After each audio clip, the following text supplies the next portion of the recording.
Nobody likes a bully, and at his recent World Economic Forum speech in Davos, Switzerland, Prime Minister Mark Carney garnered international kudos in calling for middle powers to stand up to would-be superpower bullies. Carney deliberately refrained from naming the U.S. in his brief address, but President Donald J. Trump was astute enough to know Carney's words were aimed at him. It is time to target how best to turn Carney's tough talk into tangible actions and how the Canadian Armed Forces could provide the means necessary to show the bully that we mean business this time. In his verbal backlash at Carney's perceived criticism, Trump made the crass remark that NATO allies such as Canada had stayed a little off the front lines during the decades-long conflict in Afghanistan. Naturally, such a statement drew rebukes from all the NATO countries whose soldiers had spilled blood fighting in that US-led occupation. Trump then singled out Canada and Carney for not being grateful enough for the protection the US will provide with Trump's proposed new Golden Dome missile defense shield. To revive all the old insults, Trump also referred to Carney as governor in a recent Truth Social post. This, of course, reflecting Trump's oft-repeated claim of forcibly submitting Canada into becoming the 51st state, either through economic pressure or military force. Under normal circumstances, ambassadors would attempt to de-escalate interstate tensions by making apologies or sane-splaining the rantings of the U.S. president. However, incumbent U.S. Ambassador Pete Hoekstra has decided instead to double down and fan the flames of unnecessary instigation. In a January 26 interview with CBC, Hoekstra said that Canadians could face dire consequences if the decision is made not to move forward with the full purchase of Lockheed Martin F-35 fighter jets.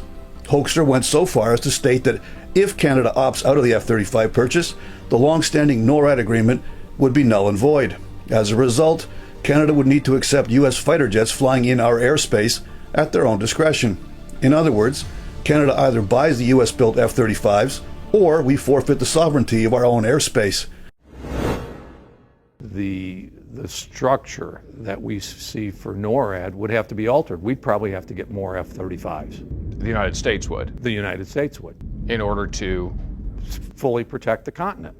If Canada did not have the F-35, do you think that American planes would more often be in Canada? That changes our, defense capability, and as such, we have to figure out how we're going to replace that. The Canadians, as they are being asked to spend billions of dollars buying a plane to help defend their country and their interests from a country that many Canadians see as the threat right now. That's crazy. Okay, we're not a threat. Okay. That is the logic and tactics of a mob boss. However, given Carney's brave words of standing up to bullies, Hoekstra has just handed the Prime Minister a golden opportunity to actually get his elbows up and deliver a blow to Trump's bottom line. For those who have not been following this ongoing saga closely, here's a brief recap. The RCAF announced that it intended to purchase 88 Lockheed Martin F-35 fighter jets in December 2022 at a total projected cost of $19 billion. That cost would later jump to more than $27 billion. However, Canada actually only committed to buying the first 16 F-35s for a price tag of $7 billion. The first of those aircraft will be delivered this year, 2026, but will not enter actual operations in Canada until 2027. In March of 2025, during the opening rounds of Trump's tariff wars, Carney ordered the RCAF to review the overall F-35 project.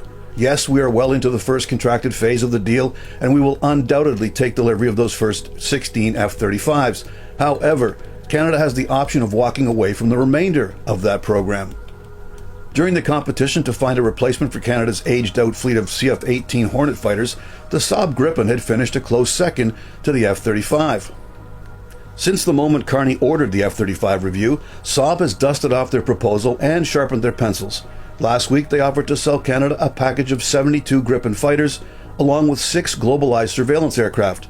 The airframe for the GlobalEye are already produced in Canada by Bombardier, and Saab has offered to assemble the fleet of Gripens in Canada.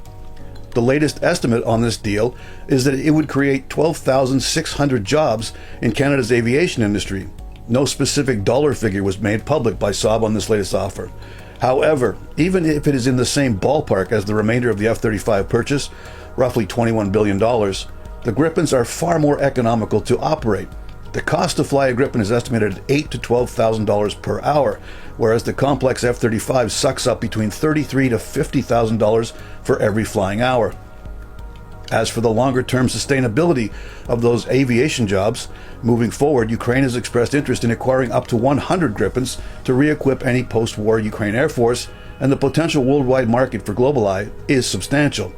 That said, stalwart RCAF proponents of the F-35 and only the F-35 need to concede the fact that the Gripen is an excellent Arctic interceptor fighter with an availability rate that puts the complex maintenance-heavy F-35 to shame. The two fighters are purpose-built for different purposes.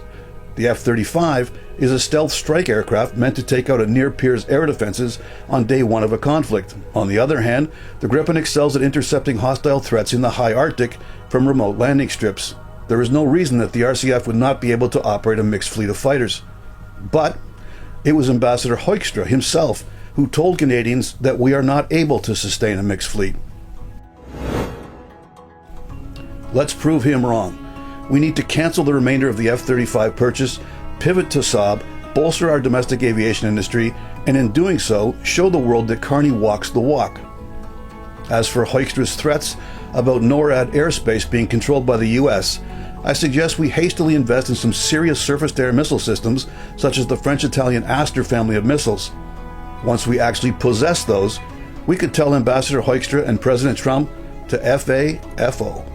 This has been On Target, and I'm Scott Taylor. Let me know what you think in the comments. And don't forget to like, subscribe, and hit the notification bell for more breakdowns of Canada's defense decisions and global military trends.